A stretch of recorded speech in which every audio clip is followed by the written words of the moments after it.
নমস্কার বন্ধুরা, রাহুল মজুমদার ব্লগসে একটা নতুন ভিডিওতে সবাইকে স্বাগত জানাই। তো আজকে আমি চলে এসেছি ত্রিবেণীর যে কুম্ভ স্নান 2024 প্রত্যেক বছরের মতন এই বছরও 12, 13, 14 কিন্তু মাধ্যমিক এবং উচ্চ মাধ্যমিক পরীক্ষার জন্য 3 দিনের জায়গায় 1.5 দিন হচ্ছে, যেটা হচ্ছে শিবপুর ঘাটে, শিবপুর সপ্তশী ঘাটে।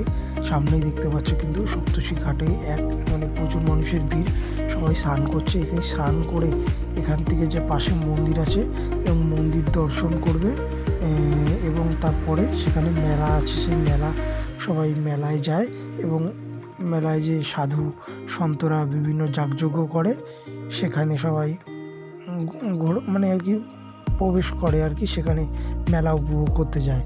এই হচ্ছে শ্রী শ্রী স্বামী অভয়ানন্দ গিরি পরমহংসদেবের মন্দির এবং মন্দিরের পাশেই কিন্তু একটা গঙ্গার ঘাট রয়েছে, সেখানে সবাই আরতি টারতি করো সন্ধ্যাবেলায়, দেখতেই পাচ্ছ সামনে।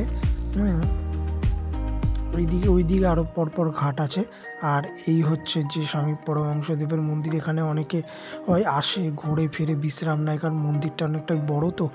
তো এরপর কিন্তু চলে আসলাম মেলার দিকটায় দেখতে পাচ্ছ বিভিন্ন পশ্চিমবাংলার এবং পশ্চিমবাংলার বাইরে থেকে বিভিন্ন সাধু সন্তরা এখানে এসছে। বহু মানুষ কিন্তু তাদের থেকে আশীর্বাদ নিচ্ছে। নাগা সাধুরাও কিন্তু এখানে আছে। তো সব মিলিয়ে কিন্তু মেলাটাও অসাধারণ। বিগত 700 বছর আগে এখানে কুম্ভ মেলা হতো বলে দাবি কুম্ভ মেলা পরিচালনা কমিটির। এবং এখানে দেখতে পাচ্ছ শিবেরও একটা মূর্তি আছে এবং গঙ্গা মাতারও একটা মূর্তি আছে। তো এরপর কিন্তু আমি চলে গেছিলাম মেলার অনেকটা ভিতরে। তো সেখানেও কিন্তু প্রচুর মানুষের ভিড় এবং প্রচুর সাধু।